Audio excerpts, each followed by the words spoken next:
جو بڑے مسائلوں میں ایک مسائل یہ بھی ہے کہ جگہ جگہ منشیات فروشی کی وجہ سے ہماری نوجوان نسل وہ خطرے میں ہے، ان کا مستقبل خطرے میں ہے۔ ظاہر نوجوان نسل اگر خطرے میں ہوگی تو پاکستان بھی خطرے میں ہوگا۔ تو ظاہر ہے کہ اس منشیات فروش جو ہیں جتنے بھی، بلکہ ایک نہیں، کراچی بھر میں، یہاں تک کہ ہماری معلومات کے مطابق اسکولز کالجز میں بھی جو ہے منشیات پہنچائی جاتی ہے، اور وہ کن ذرائع سے پہنچتی ہے وہ بہر اس کو یہ قانون نافذ کرنے والے ادارے، ان کی ذمہ داری بھی ہے۔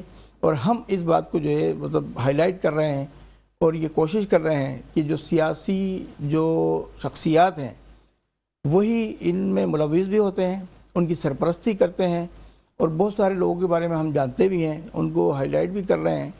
اور چاہے ہمیں اپنا مخالف سمجھتے ہوں، مگر ہم جو ہے پاکستان کے حامی ہیں، اس کی سلامتی کے لیے کوششیں کرتے ہیں۔ تو ظاہر ہے ہم اس کے لیے جو ہے نا پوری طریقے سے اپنی جو صلاحیتیں ہیں اس کو بروئے کار لانے کی کوشش کریں۔ بالکل بجا فرمایا آپ نے شاہد غوری صاحب کے نوجوان نسل میں اس وقت بے راہ روی بہت عام ہو گئی ہے۔ وجہ یہ ہے کہ بچپن سے ہی بچوں کو کارٹون میں اور موبائل پکڑا دیا جاتا ہے، انٹرنیٹ میں۔ اچھا، بچوں کو دین سے قریب لانے کے لیے اور انبیاء کرام سے قریب لانے کے لیے ہم نے ایک سیگمنٹ رکھا ہے قصص الانبیاء کا، جو کہ ہمارے لٹل ماسٹر شرائم مجتبیٰ سناتے ہیں۔ تو شرائم، آج کون سے نبی کا آپ قصہ سنانے جا رہے ہیں؟ ماشاء اللہ، جی شروع کیجیے۔ ساتھیوں، آپ علیہ السلام کا نام یونس بن متی جبکہ لقب سنون، جس کے معنی مچھلی والے ہیں۔ آپ حضرت مائک دے ہود دیجیے گا۔ علیہ السلام کی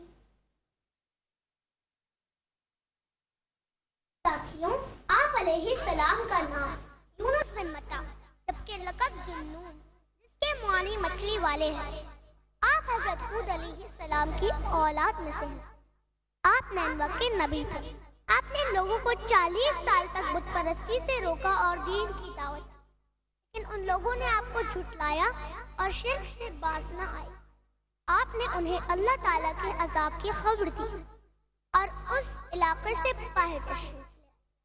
جیسے ہی آپ کی قوم نے علامات عذاب کا مشاہدہ کیا تو فوراً توبہ کر دی اور اس طرح ان سے عذاب اٹھا لیا گیا۔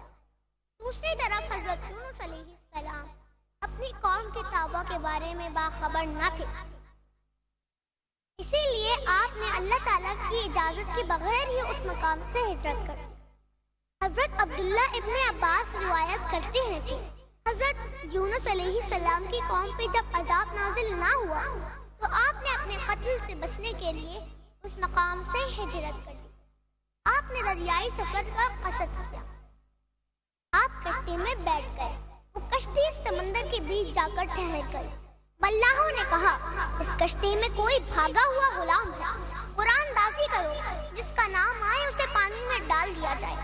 قرآن دازی میں حضرت یونس علیہ السلام کا نام آیا اور انہیں پانی میں ڈال دیا گیا۔ جیسے ہی آپ کو سمندر میں ڈالا گیا، ایک بہت بڑی مچھلی نے آپ کو نگل لیا۔ ساتھ اللہ تعالیٰ نے مچھلی کو حکم دیا کہ میں نے یونس کو غذا نہیں بنایا، لہٰذا انہیں اپنے اندر رکھ لو۔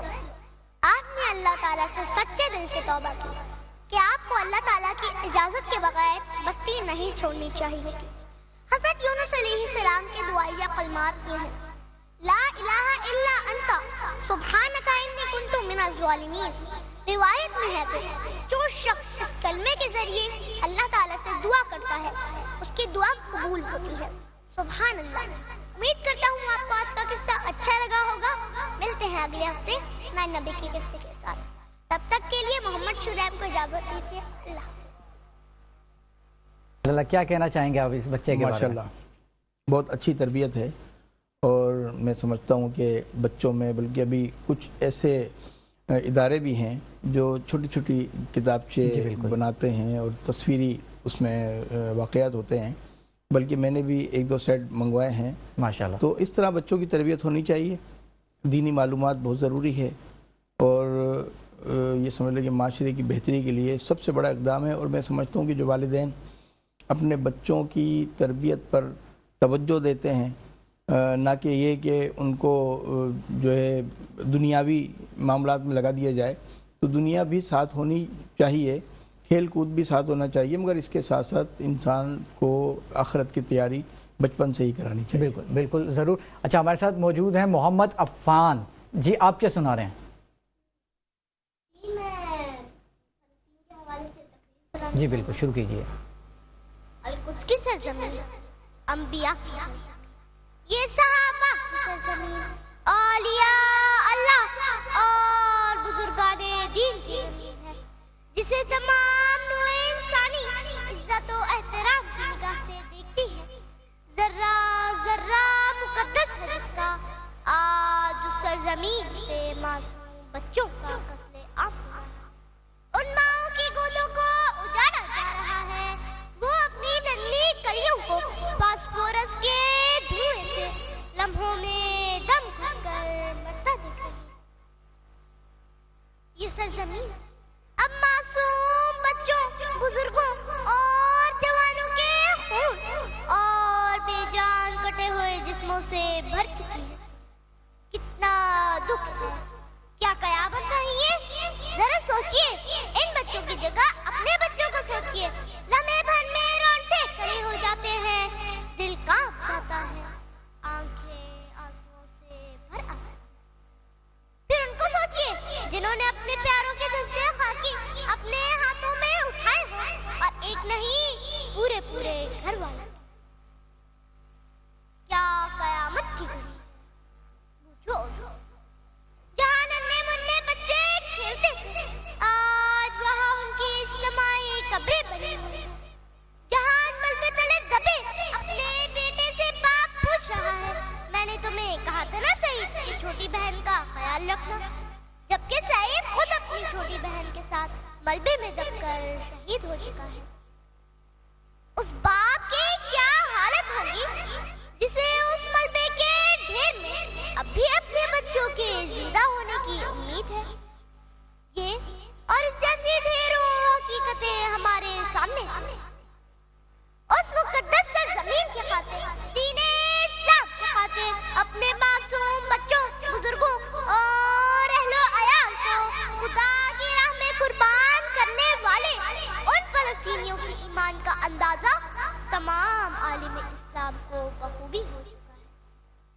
لیکن کیا ہم نے بحیثیت مسلمان اس سرزمین مقدس کے لیے کچھ ایسا بھی کیا ہے کہ آخرت میں ہم اپنے نبی پاک صلی اللہ علیہ وآلہ وسلم کے سامنے آنکھ اٹھا پائیں گے؟ روز محشر زبان ساتھ دے گی کہ جب یہودی افواج نے اس مقدس سرزمین کے باسیوں کو اجاڑ ڈالا، ان کے خون سے القدس کی زمین رنگین ہو گئی. بوند بوند پانی کو ترسا دیا تو ہم نے کیا کردار ادا کیا؟ آخر میں عرض کرتا چلوں، گونگی ہو گئی آج کچھ زبان کہتے کہتے، گونگی ہو گئی آج کچھ زبان کہتے کہتے، ہچکچا گیا خود کو مسلمان کہتے کہتے. شکریہ. واہ واہ ماشاءاللہ کیا بات ہے. بیٹا عفان آپ کو دونوں ہاتھوں سے سلام پیش کروں گا. ماشاءاللہ جس طرح سے آپ نے پیش کیا فلسطین کا مقدمہ، اللہ تعالیٰ آپ کو سلامت رکھے. اور ناظرین اسی کے ساتھ پروگرام میں وقت ہوا چاہتا ہے ایک چھوٹے سے بریک کا، اور ملتے ہیں بریک کے بعد.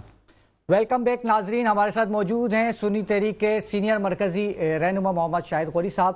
اور میں ایک بات آپ سے کرنا چاہوں گا شاہد غوری صاحب کہ 2023 کے آخر میں ایک خوشخبری سنیوں کو سننے میں ملی کہ سنی تحریک کے جو دو بڑے دھڑے تھے وہ آپس میں اپنے اختلافات کو بھلا کر ایک ہو گئے، یعنی کہ علامہ بلال سلیم قادری بھائی اور ثروت اعجاز قادری بھائی.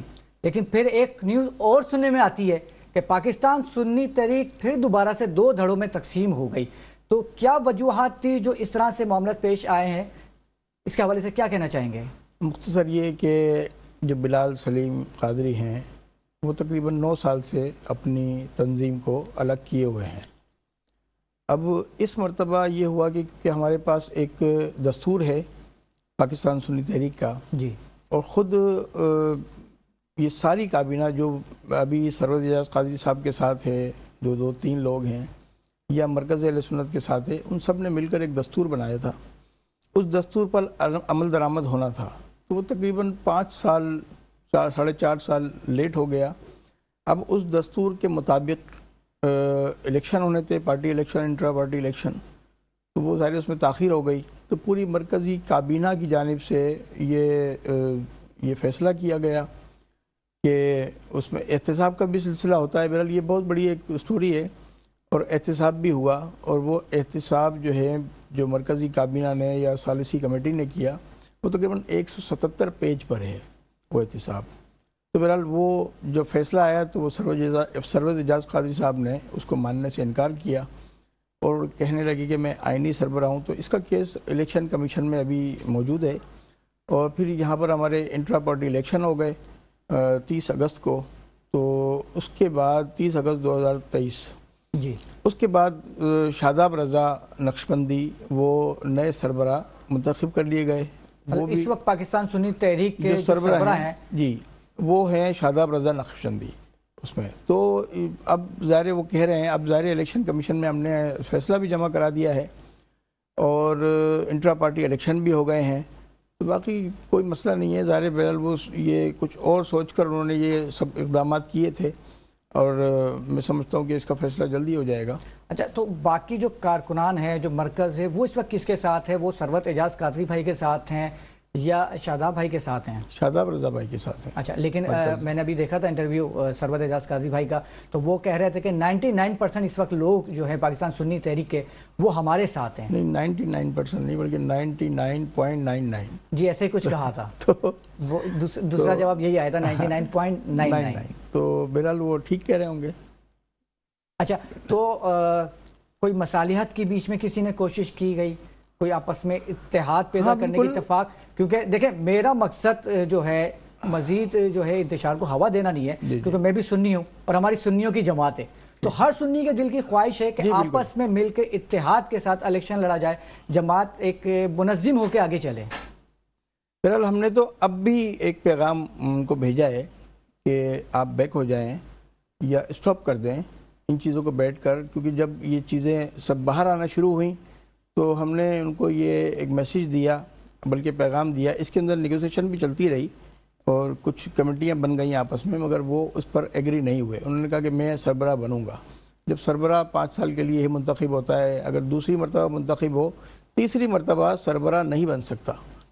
تو ویسے ہی ان کو 12 سال ہو چکے تھے, پھر 5 سال جو ہے زبردستی سربراہ رہے, تو 17 سال ان کے سربراہی کے تھے. اس کے باوجود بھی یہ چاہتے تھے کہ میں سربراہ رہوں, تو جو کہ ناممکن تھا اور ڈیمانڈ تھی پورے پاکستان کی کہ چیزوں کو جو ہے وہ چینج کیا جائے. اس کے اندر جو ظاہر جب 17 سال میں اگر کوئی قیادت ہے, میں ہوں, اگر 17 سال میں کسی عہدے پر بیٹھا رہوں اور میں جو ہے نہ ہٹوں تو جو پیچھے سے آنے والے جو لوگ ہیں تو ظاہر وہ کیا کریں گے, کیا اسی اس پر قائم رہیں گے؟ ظاہر یہ چینج ہوتا ہے, ساری چیزیں ہوتی ہیں. اب کوئی وزیر اعظم بن جائے جی تو وہ کہے کہ بس میں تو جو ہے نا جب تک زندہ ہوں میں وزیر اعظم رہوں, میں صدر رہوں جب تک کہ میں جب تک زندہ ہوں, تو ایسا ممکن نہیں ہے.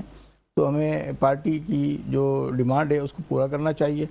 تو یہی ایک طریقہ کار ہوتا ہے, کیونکہ دونوں جو فریقین ہیں وہ ان کا دونوں کا یہی کہنا ہے کہ ہم جو ہے سلیم قادری شہید کا جو انہوں نے راستہ دکھایا تھا اسی راستے پہ ہم قائد سنی تحریک محمد سلیم قادری رحمۃ اللہ علیہ نے یہ تنظیم, ہماری تنظیم پوری جتنی بھی اہل سنت کی جماعتیں اس سے مختلف طریقہ کار ہے. اس کا مزاج بھی الگ ہے اور اس کا سسٹم بھی الگ ہے, کیونکہ ہمارا نظام ہے تو وہ یہ موروثی تنظیم نہیں ہے کہ اگر سلیم بھائی رحمۃ اللہ علیہ کے بعد اگر کوئی سربراہ بنتا تو پھر ان کے بھائی کا حق تھا اگر اس طرح سے ہوتا تو.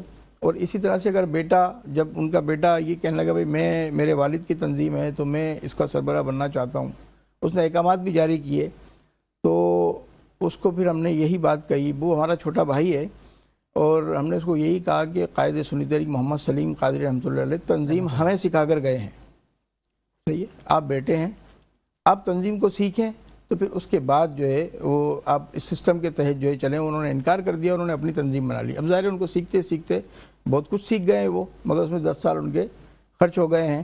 اگر وہ تنظیم میں ساتھ لگے ہوتے تو زیادہ طاقت بھی ہوتی اور صلاحیت ہوتی. بہرحال اس کے اچھے برے جو نقصانات یا وہ ہیں کیا نام ہے اثرات, وہ انہوں نے بھی دیکھے, ہم نے بھی دیکھے. تو بہرحال یہ ایک ہم اپنا مقدر سمجھ کر کہ ظاہر سلیم بھائی رحمۃ اللہ علیہ نے تنظیم اس لیے نہیں بنائی تھی کہ میرے خاندان کی یہ وراثت میں رہے. اور اسی طرح عباس بھائی رحمۃ اللہ علیہ جب شہید ہوئے تو سرور اعجاز قادری صاحب کو منتخب کیا گیا.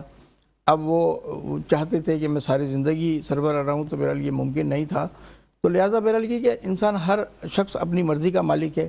اگر وہ تنظیم کا اگر کوئی ہمارا وہ نہیں ہوتا, سسٹم نہیں ہوتا, تو قائد سنی تحریک محمد سلیم قادری رحمۃ اللہ علیہ کے صاحبزادے محمد بلال سلیم قادری تو وہ تو ہم پر جو ہے نا پتہ نہیں کیا مقدمے کرتے تھے، وہ بھی جانتے ہیں کہ یہ سسٹم سے تنظیم چلتی ہے، تو انہوں نے بہتر سمجھا کہ اپنی تنظیم بنا کر شاید کوئی صاحب آپ کو نہیں لگتا کہ یہ آپس میں یہ جو اتحاد نہیں ہے اس کی وجہ سے ہونے والے جو الیکشن ہے اس میں ووٹ بینک آپ کا کٹے گا یا جی بالکل، نقصان تو ہر سطح سے ہوتا ہے.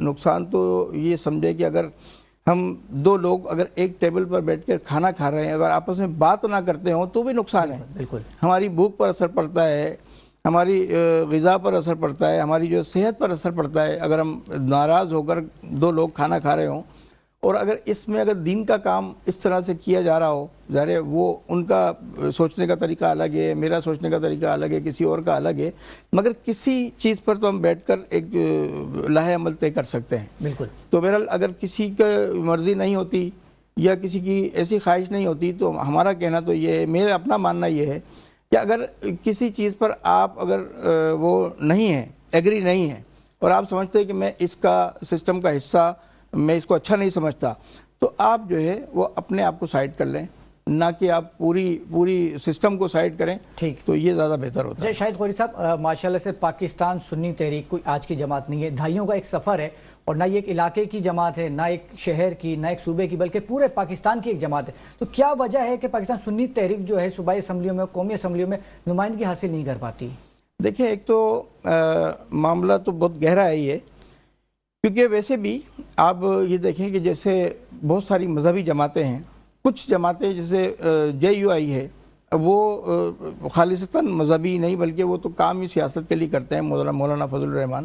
اسی طرح سے جماعت اسلامی ہے کہ جماعت اسلامی بھی پاکستان بننے سے پہلے کی جماعت ہے، ٹھیک ہے، اور اس کو بھی خاطر خواہ کوئی کامیابی نہیں ملتی. ہاں، اگر وہ کوئی ان کے اپنے پیٹرن ہیں کام کرنے کے، تو بہرحال ہم تو یہ سمجھتے ہیں کہ پاکستان میں مذہبی جو طبقہ ہے اس کو دھکیلنے کی کوشش کی جاتی ہے. انہیں معلوم ہے کہ اگر مذہبی لوگ اگر آگے آ گئے، اب دیکھیں جیسے کہ ہم نے کوئی 2002 سے پاکستان سنی تحریک جو ہے وہ رجسٹرڈ ہے، اور 2002 کے الیکشن میں بھی ہمارا شمار جب آیا کراچی میں تو ہم تقریباً تیسرے نمبر پر اور چوتھے نمبر پر تھے. تو اس کے بعد ظاہر وہ جو ریاستی معاملات چل گئے اور تعصبی معاملات چل گئے، زبان کی بنیادوں پر بڑے فسادات ہو گئے، تو اس کی وجہ سے جو ہے نا کافی ہم متاثر بھی ہوئے. ہمارے تقریباً اس کراچی شہر میں 267 کے قریب لوگ ہمارے کارکن شہید ہوئے، 2 قیادتیں شہید ہوئیں. ذرا اس کا بھی بہت بڑا اثر ہوتا ہے. اگر کسی کا بیٹا شہید ہو جائے، کوئی اس کو قتل کر دے، تو پورا خاندان متاثر ہو جاتا ہے. تو ہم نے 2 قیادتیں ہماری شہید ہوئیں اور ہمارے سینکڑوں کارکنان شہید ہوئے. تو ظاہر اس میں ہر مرتبہ سنبھلنے کا موقع نہیں ملتا، مگر اب ضرور یہ ہے کہ اللہ تعالیٰ کا شکر ہے کہ فوج کی مداخلت سے کراچی آپریشن، ضرب عضب آپریشن اور دیگر جو آپریشن ہوئے، تو اس کی وجہ سے دہشت گردی بہت کم ہوئی. اور جیسے ہر روز کہیں نہ کہیں ہمیں یہ سننے کو ملتا تھا کہ بم دھماکہ ہو گیا، تو دہشت گردی بہت زیادہ اس پر قابو پا لیا گیا، اور یہ اس میں ہر ایک پاکستانی نے اس کے اندر حصہ ڈالا ہے. تو اب کہیں سنبھلنے کا موقع ملا ہے. اب الیکشن سے پہلے اگر تھوڑا سا ہمیں بڑا اچھا وہ ایک نظام تھا، مگر یہ ہمارا جو تنظیمی معاملات آ گئے، اس کے باوجود بھی ہم نے پاکستان تحریک لبیک پاکستان کے ساتھ جو ایک اہل سنت کی بڑی جماعت جو ابھر کر سامنے آئی ہے، ہم اس کا پہلے بھی حصہ رہے جب اتحاد میں شامل تھے. اس کے بعد ہمارے سربراہ نے یہ فیصلہ کیا کہ ہمیں یہ ہمارا الیکشن لڑنے کا کوئی ارادہ نہیں تھا، کوئی ہمارا وہ نہیں تھا کہ ہم الیکشن میں حصہ لیں، اپنے لوگ نمائندے کھڑے کریں. تو ہمارا تو یہ تھا کہ ہم اہل سنت کی اچھی جو جماعتیں ہیں ان کو اکٹھا کریں، اتحاد کریں، اور اپنی طاقت جو بھی ہماری حیثیت ہے اس حیثیت کے مطابق ہم جو ہے ان کے ساتھ اپنی شیئر کر لیں ان کو، اپنی ساری صلاحیتوں کو. تو بہرحال اہل سنت کی بہت ساری مقتدر شخصیات انہوں نے کچھ نام پیش کیے، اس سے زیادہ نام بھی تھے پنجاب میں بھی، سب جگہ. تو ہم ظاہر ابھی بہت زیادہ معاملات بھی تھے. تو پھر مجھے اور عباس قادری رحمۃ اللہ علیہ کے بیٹے بلال عباس اور ہمارے ایک سینئر رکن ہیں آفتاب قادری مرکزی رابطہ کمیٹی کے، وہ 2 صوبائی اسمبلی پر ہیں، میں قومی اسمبلی پر ہوں. تو ہم نے کراچی میں ہی، باقی ہر جگہ ہم تحریک لبیک کے ساتھ اتحاد میں ہیں. ٹھیک ہے، ماشاءاللہ. میرا اگلا سوال یہی تھا جس کا جواب آپ نے پہلے دے دیا کہ اہل سنت کی اتنی ساری جماعتیں ہیں، تو اتحاد نہ ہونے کی وجہ سے الیکشن میں ظاہر سی بات ہے ان کا ووٹ بینک کٹ جاتا ہے. تو یہ بہت اچھی بات ہے کہ آپ نے تحریک لبیک کے ساتھ مل کر سیٹ ایڈجسٹمنٹ کا بھی کیا. یہ بھی وضاحت کر دوں میں کہ جو پاکستان سنی تحریک جو سرور اعجاز قادری صاحب اون کرتے ہیں ان کا اتحاد خبروں میں بھی آتا ہے کہ انہوں نے ایم کیو ایم کے ساتھ اتحاد کیا ہے, کیونکہ ہماری ایم کیو ایم کے ساتھ اتحاد کا کوئی صورت بنتی نہیں ہے. کیونکہ اب بہت سارے لوگوں کو نہیں معلوم, اب بہت سارے لوگ مجھ سے سوال کرتے ہیں کہ آپ تحریک لبیک سے کھڑے ہیں اور آپ کا اتحاد تو ایم کیو ایم سے ہو گیا ہے, تو پھر ان کو وضاحت کرنی پڑتی ہے کہ بھئی ہم ایم کیو ایم کے ساتھ ہم نے اتحاد نہیں کیا, وہ سرور اعجاز قادری صاحب نے کیا ہے جو اپنے گھر سے اس تنظیم کو لک آفٹر کر رہے ہیں. اچھا, سرور اعجاز قادری صاحب اگر ابھی اس وقت پاکستان سنی تحریک کے سربراہ نہیں ہے تو وہ کس جماعت سے الیکشن لڑ رہے ہیں؟ میرے خیال ہے کہ وہ الیکشن سے باہر ہو گئے ہیں. اور ایک سیٹ 2 سیٹوں پر تھے, وہ 233 سے تھے اور 107 یا 109 سے تھے. تو ایک طرف سے ان کے کاغذات مسترد ہو گئے تھے, دوسری جانب ابھی سننے میں آیا ہے کہ وہ الیکشن سے باہر ہو گئے ہیں, انہوں نے انکار کر دیا ہے. اور پھر ایم کیو ایم کی طرف سے یہ خبریں ہمیں پڑھنے کو ملی کہ وہ حیدرآباد میں, میرپور خاص میں اور کراچی میں ایم کیو ایم کو سپورٹ کریں گے اور ایم کیو ایم کے لوگ جو ہے وہ ان کو سپورٹ کریں گے. اچھا شاہد غوری صاحب, مسائل جو ہیں آپ کے حلقے کے یا پورے پاکستان کے, کراچی کے, وہ تو آپ نے بتا دی. اگر آپ لوگ اسمبلی میں آتے ہیں تو کوئی آپ کے پاس پلان موجود ہیں ان سب کو سدھارنے کے لیے؟ جی بالکل پلان موجود ہے, اور ایسا پلان موجود ہے کہ انشاءاللہ اگر اللہ تبارک و تعالیٰ نے یہ اللہ کو منظور ہوا کہ تو پاکستان کا نظام آپ دیکھیے گا, کسی بھی نظام کو چینج کرنے میں, تبدیل کرنے میں, یا اس کو بالکل اس کے سسٹم کو چینج کرنے میں بڑا وقت درکار ہوتا ہے. بالکل, مگر ٹھیک کرنے کے اندر ساتھ ساتھ یہ بہت آسان بھی ہے تو مشکل کام مگر آسان ہے. تو مشکل یہ ہوگی کہ جو لوگ اس سسٹم کا حصہ بنے ہوئے ہیں, جو اس پاکستان کی بربادی کا حصہ بنے ہوئے ہیں, ظاہر ہے وہ تو مشکلات کا شکار ہمارے لیے بھی بنیں گے اور ان کو بھی مشکل ہوگی. تو یہ ایک تصادم والی صورتحال ہوگی, مگر انشاءاللہ سب چیزوں پر قابو پایا جا سکتا ہے اگر لوگ اچھے ہوں, ایمانداری سے خلوص کے ساتھ کام کرتے ہوں. تو وہ تو آپ بھی جانتے ہیں کہ سیاسی ہمارا سسٹم کیا ہے, کس طرح سے جو ہے کبھی کبھی تو الیکشن نہیں ہوتے ہیں, سلیکشن ہوتی ہے, کبھی کبھی ایسا ہوتا ہے کہ خالی ڈبے بھر جاتے ہیں, بہت ساری چیزیں ہیں. بہرحال سب چیزوں کو مد نظر رکھتے ہوئے ہم پوری توجہ اس الیکشن پہ رکھے ہوئے ہیں ہم نے, اور ہر چیز پر نظر ہے ہماری. بالکل. اچھا چلتے ہیں محمد جنید عابدی صاحب کی جانب, اور میں ان سے گزارش کروں گا کہ منقبت مولا علی رضی اللہ تعالیٰ عنہ پیش کرو. میں بتاتا چلوں ماشاءاللہ سے یہ خود شاعر بھی ہیں اور خود دھنیں بھی جو ہے یہ ترتیب دیتے ہیں کلام کی اپنے. جی جناب.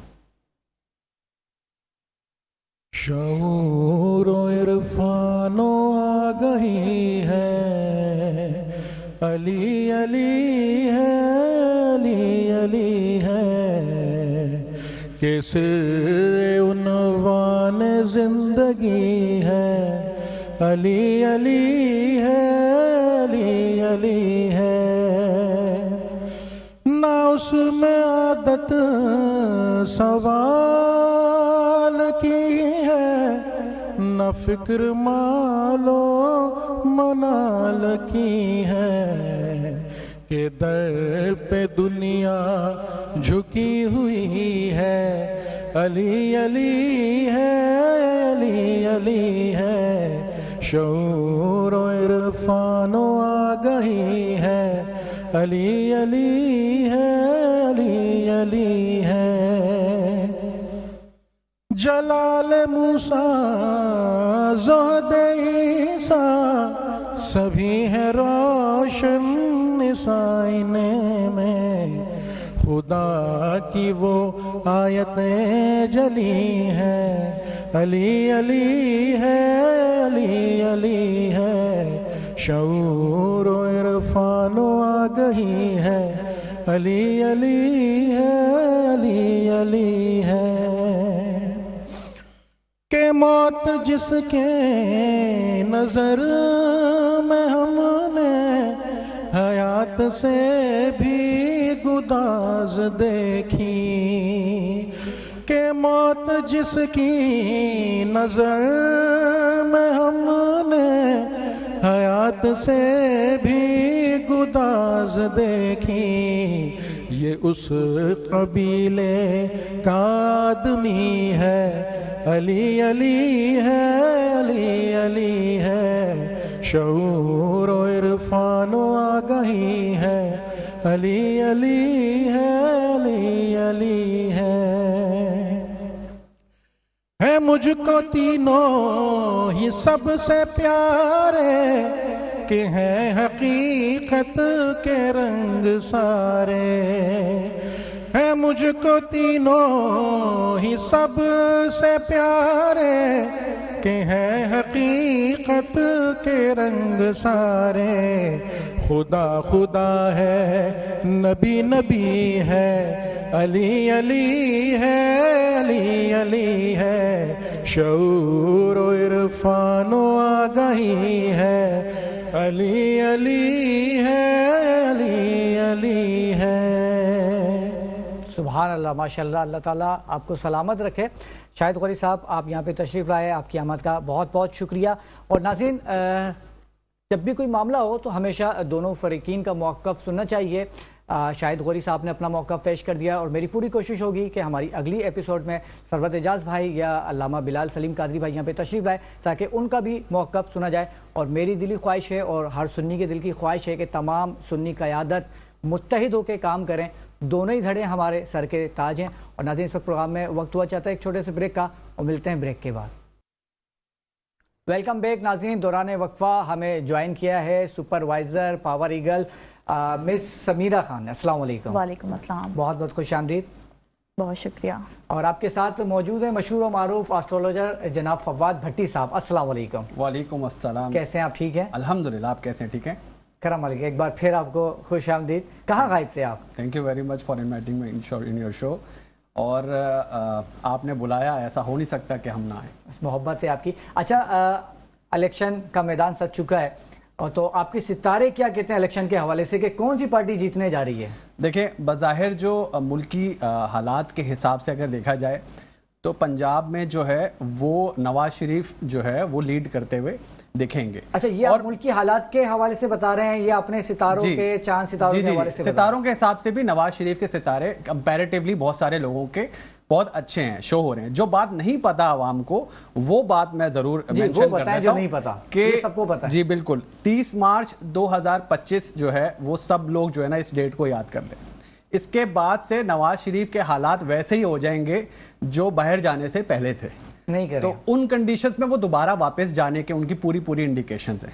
پھر اس کے ساتھ ساتھ اس کی وجوہات کیا بنیں گی، اس کا بیک گراؤنڈ یہ ہوگا کہ آپ دیکھیں گے کہ جب مڈ آف 25 سٹارٹ ہوگا جون جولائی، تو ہمارا پڑوسی ملک بھارت جو ہے وہ پاکستان کے ساتھ کچھ ایسی حرکات کرے گا جس کی بنا پر یہ سارے معاملات جو ہیں وہ ڈائیورٹ ہوں گے. اور پھر کچھ ایکشنز ایسے ہوں گے جس کے ثمرات جو ہیں وہ ملکی حالات پہ، ہماری سیاست پہ بہت زیادہ اثر و رسوخ رکھیں گے. تو یہ وجوہات ہوں گی جس کی وجہ سے اب پروگرام کا جو ہمارا ٹائم ہے وہ شارٹ ہے، ورنہ میں ان ڈیپتھ انالیسس کرتا کہ مزید اس میں کیا کیا چیزیں آ سکتی ہیں. ٹینشن نہیں لے، پروگرام کے بعد مل کے بیٹھ کے یہاں پہ ریکارڈ کریں گے موبائل سے. پھر پاکستان کے حوالے سے میں یہ بات بولوں، اللہ نہ کرے کہ ایسا ہو، لیکن یہ جو جولائی سے اگست کا جو ٹینیور ہے نا، یہ پاکستان کی اوور آل سینیریو کے لیے نا بہت اچھا نہیں ہے. اس میں اللہ نہ کرے کسی اہم سیاسی شخصیت یا کسی اہم پولیٹیکل پارٹی کے اوپر کوئی اٹیک ہو سکتا ہے، کوئی بلاس ہو سکتا ہے. اللہ نہ کرے کہ ایسا ہو، لیکن انڈیکیشنز ہیں تو سب کو بہت زیادہ کیئرفل رہنا چاہیے. اگر کمپیریٹیولی دوسرے لوگوں کی بات کی جائے جو پولیٹیکل پارٹیز سے بلونگ کرتے ہیں، تو اگر جیسے کہ بلاول بھٹو کے ستارے جو ہیں تھوڑا سا ٹربل سم ہیں، ان کو بہت زیادہ اپنا کیئر کرنا چاہیے. آصف زرداری کے ان کے مقابلے میں جو ہے کافی بہتر پوزیشن ہے، لیکن بلاول بھٹو کے پرابلمٹک ہے. پھر اس کے بعد خالد مقبول صدیقی کو اپنا بہت زیادہ دھیان رکھنا چاہیے، ایم سے جو ان کا تعلق ہے ان کے ستارے تھوڑے سے گردش میں ہیں. شہباز شریف کو اپنا بہت زیادہ دھیان رکھنا چاہیے، ان کے بھی ستارے بہت زیادہ گردش میں. جی کیا بات ہے. اچھا، چلتے ہیں سمیرہ کی جانب. تو سب سے پہلے میں چاہوں گا کہ آپ اپنی کمپنی کا ہمارے دیکھنے والے ناظرین کو کچھ تعارف کروائیں. بیسیکلی ہم ایک کمیونٹی سے بلانگ کرتے ہیں، وہ ہے پاور ایگلز، اور پاور ایگلز کی جو کو فاؤنڈر ہیں وہ miss Binish Abu Bakr. She is top earner of Middle East and Pakistan, and yes she is one and only diamond manager of Pakistan, and yes TLG also. تو بیسیکلی ہمارا جو پرپس ہے پاور ایگلز کا وہ ہے پاکستان سے ملینئرز کے ریٹ کرنے کا. ٹھیک ہے، ہم یہاں پر پاکستان میں جو ہے زیادہ تر پاور ایگلز ماشاءاللہ سے ایک ایسی کمیونٹی اس وقت چل رہی ہے جو کہ پورے ورلڈ میں ہے. مینس کہ یہاں پر ہر ملک سے ہر طرح کا بندہ کام کرتا ہے. اس میں یہ نہیں ہے کہ آپ کی ایج، آپ کی کوالیفیکیشن ہو، آپ کے پاس کوئی ایکسپیرینس ہو، نتھنگ ایلس. ٹھیک ہے. سو بیسیکلی ہم جو کرتے ہیں آپ کو ڈیجیٹل مارکیٹنگ سکھاتے ہیں جس میں آپ کو گھر بیٹھے آپ ایک کیسے ایک برانڈ ایمبیسڈر بن سکتے ہیں. برانڈ ایمبیسڈر کا مطلب یہ ہوتا ہے کہ آپ ایک باہر ملک کی کمپنی کے ساتھ ایفیلیٹڈ ہوتے ہیں اور اس میں جو ہے آپ کو کچھ اس طرح کا کام ہوتا ہے لائک آپ اپنے ورک کو پروموٹ کر رہے ہوتے ہیں. ٹھیک ہے. تو یہ ہوتا ہے کہ آپ کو ڈیلی بیسس پہ ہر چیز سکھائی جاتی ہے کہ کس طرح سے آپ نے اپنے آپ کو سوشل میڈیا پہ ایکٹیو رکھنا ہے اور تھرو سوشل میڈیا آپ کس طرح سے ملٹیپل کرنسیز کو ارن کر سکتے ہیں. رائٹ. اچھا کوئی اگر آپ کے ساتھ مل کے کام کرنا چاہے تو کس طرح سے رابطہ کرے گا آپ سے؟ میں یہاں پہ آپ کو نمبر دے دیتی ہوں. آپ کا نمبر تو اسکرین پہ چل رہا ہے. اس کے علاوہ اس کے علاوہ بالکل پیج ہے سمیرہ خان کے نام سے میرا پیج ہے. آپ وہاں پر بھی مجھ سے کانٹیکٹ کر سکتے ہیں اور ہمارا پاور ایگلز آفیشیل پیج ہے ہمارا, آپ وہاں پر بھی کانٹیکٹ کر سکتے ہیں. وہاں پر ہماری کو فاؤنڈر ہوتی ہیں, وہ آپ کو اور اچھی طرح سے گائیڈ کریں گے. اچھا اس کے لیے کتنی ایجوکیشن ہونا لازمی ہے؟ ایجوکیشن اتنی مینس کہ ایجوکیشن میں نے دیکھا ہے میٹرک بھی لوگ کر کر یہاں پر کام کرتے ہیں. اچھا میٹرک چل جاتا ہے. ٹھیک ہے. تو لیکن زیادہ تر چیز یہ ہوتی ہے کہ آپ کتنے ڈیڈیکیٹڈ ہیں. ٹھیک ہے نا. ایجوکیشن میں نے دیکھا ہے اچھے لوگ اچھے ہائی لیول پہ لوگ ہوتے ہیں. ٹھیک ہے. لیکن ان کی ایڈوکیشن وہ والی نہیں ہوتی, وہ پیشن نہیں ہوتا ان کا. تو یہاں پر وہ لوگ آگے جاتے ہیں جن کے کچھ گولز ہوتے ہیں, کچھ ان کے ایمز ہوتے ہیں کہ ہم نے ان کو اچیو کرنا ہے اور شارٹ ٹرم میں کرنا ہے. ایز یو نو جاب سے ہم نہیں کر سکتے. آپ کی ایج 40+ ہو جاتی ہے پھر جا کے آپ کچھ اپنا بنا سکتے ہو جابس کر کے. لیکن اب ایسا دور ہے کہ اس میں آپ کا وہ والا نہیں ہے کہ آپ کو جو ہے بس کچھ ہزاروں کی جاب کرنی ہے. نو, آپ پر منتھ لیک سے ابو بھی ارن کر سکتے ہیں اگر آپ ہارڈ ورک کی جگہ اسمارٹ ورک کریں تو. رائٹ. اچھا آن لائن میں دھوکے بہت ہوتے ہیں, اس کے حوالے سے کیا کہنا چاہیں گے؟ کوئی آپ کی کمپنی تو اس طرح سے نہیں پتہ چلا لوگوں کے پیسے لے کے پھر غائب ہو جائے؟ نہیں. پہلی بات تو یہ کہ پیسے آپ نے کبھی بھی کسی سیکنڈ اور تھرڈ پرسن کو دینے ہی نہیں ہیں. جب آپ سے ایک کمپنی رجوع کر رہی ہے, آپ کو بتا رہی ہے کہ آپ نے یہاں پر اپنے آپ کو رجسٹرڈ کرنا ہے, تو آپ ڈائریکٹلی اپنی پیمنٹ کمپنی کو دیں. اگر آپ وہ نہیں کر سکتے تو دیکھیں تھوڑا بہت تو آپ کو ٹرسٹ اپنی اپ لائن پر کرنا پڑتا ہے. تھوڑا بہت آپ ٹرسٹ کرو گے تو آپ آگے چلو گے. اب آپ فار ایگزامپل اپنے آپ کو رجسٹرڈ تو کر لیتے ہو, لیکن پیچھے سے سپورٹ سسٹم تو آپ کی اپ لائن ہوتی ہے نا, آپ کو ان پہ سپورٹ ان کے اوپر جو ہے آپ کو تھوڑا سا بلیو کرنا پڑے گا. ٹھیک ہے. اور دوسری چیز یہ کہ آپ کو جو ہے پاور ایگلز کے نام پہ ہاں دھوکے ملتے ہیں, یہ بات تو حقیقت ہے. ہمارے پاور ایگلز کا نام یوز کر کے لوگ جو ہے جوائننگس کرواتے ہیں, تو وہاں پر تھوڑے سے ہوشیار رہیں. اگر لگتا ہے کہ یہاں پر آپ کے ساتھ غلط ہو رہا ہے تو آپ پاور ایگلز کے آفیشیل پیج پر جائیں, وہاں پر میم بنیش کو بتا دیں کہ اس طرح سے کوئی پرسن ہے کیا یہ آپ کی ٹیم سے بلانگ کرتا ہے. اگر وہ کہیں یس تو آپ نے اس کے ساتھ جوائننگ کرنی ہے, ادروائز نہیں. ٹھیک. اچھا فواد بھائی, آپ نے سیاستدانوں کے بارے میں تو بتا دیا, عوام کے بارے میں کیا کہنا چاہیں گے؟ عوام کے حالات کیا بتا رہے ہیں آگے؟ اچھا, آپ کے سوال کا جواب دینے سے پہلے جی میں تمام لوگوں کو یہ مینشن کر دوں کہ روشن پاکستان کے پلیٹ فارم کے ریفرنس سے یا راؤ کرامت صاحب کے ریفرنس سے جو بھی میرے پاس آئے گا اس کو میں فری کنسلٹیشن اور گائیڈنس دوں گا جو بہت ہی قیمتی ہوگی آپ کے لیے, اور وہ باتیں جو آپ نہیں جانتے اپنے بارے میں وہ بتاؤں گا. دیکھیں ناظرین کیا فائدہ ہے روشن پاکستان دیکھنے کا. جی کیا کہنا چاہیں گے؟ پاکستان کے حوالے سے, لوگوں کے حوالے سے دیکھیں ابھی سینیریوز جو ہیں جیسی اسٹیبلٹی آئے گی ہماری گورنمنٹ میں تو آپ دیکھیں گے کہ بزنس جو ہے فلرش کرے گا. جب یہ بزنس اپنے بوم پہ جائے گا تو انفارچونیٹلی 25 کے مڈ میں کچھ حالات ایسے بننا شروع ہو جائیں گے جس کی وجہ سے ڈسٹریکشنز بہت زیادہ ہو جائیں گی.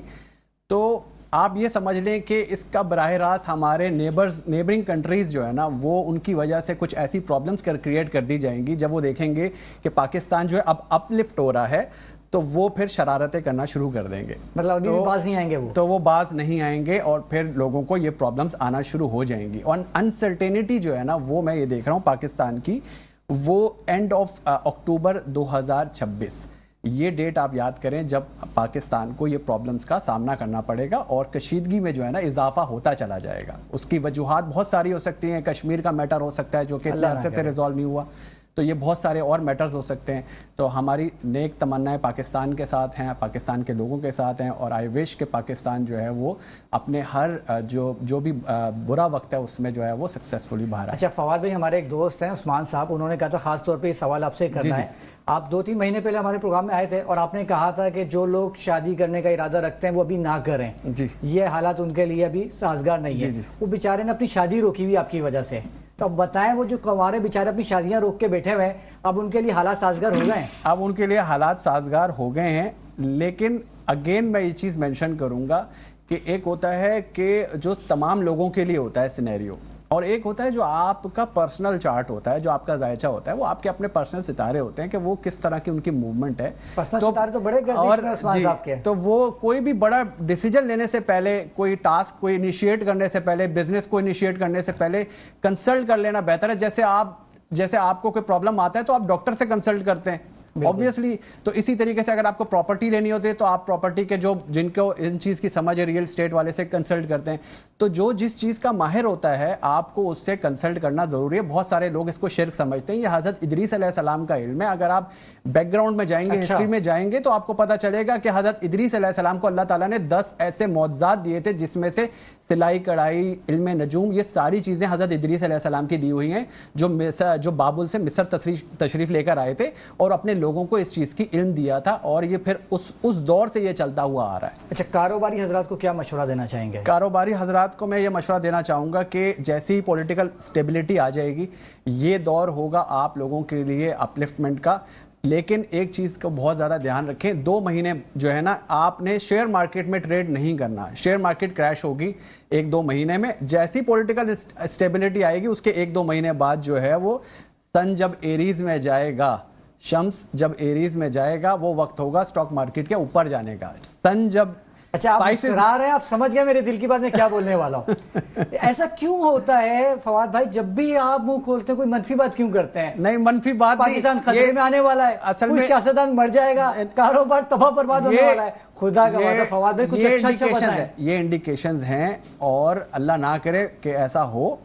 اس میں کوئی شک نہیں، یقیناً یہ ایک علم ہے اور آپ اپنے علم کی بنیاد پہ ہی بتا رہے ہوں گے، لیکن عوام کا دل خوش کرنے کے لیے کچھ بول دیا کریں ایسے ہی. بس عوام کو بیسکلی یہ جو ایجوکیشن ہے نا، یہ جو ان کو پتہ لگ رہا ہے، یہ آپ کے پلیٹ فارم سے جو ہے ان کو پتہ لگ رہا ہے، تاکہ وہ سمجھداری کا مظاہرہ کرتے ہوئے اپنی انویسٹمنٹ ڈبوئے نا. ان کو پتا ہو کہ یار ہمیں کہاں پہ، کس جگہ پہ، کس وقت کیا کرنا چاہیے، کیسے کرنا چاہیے.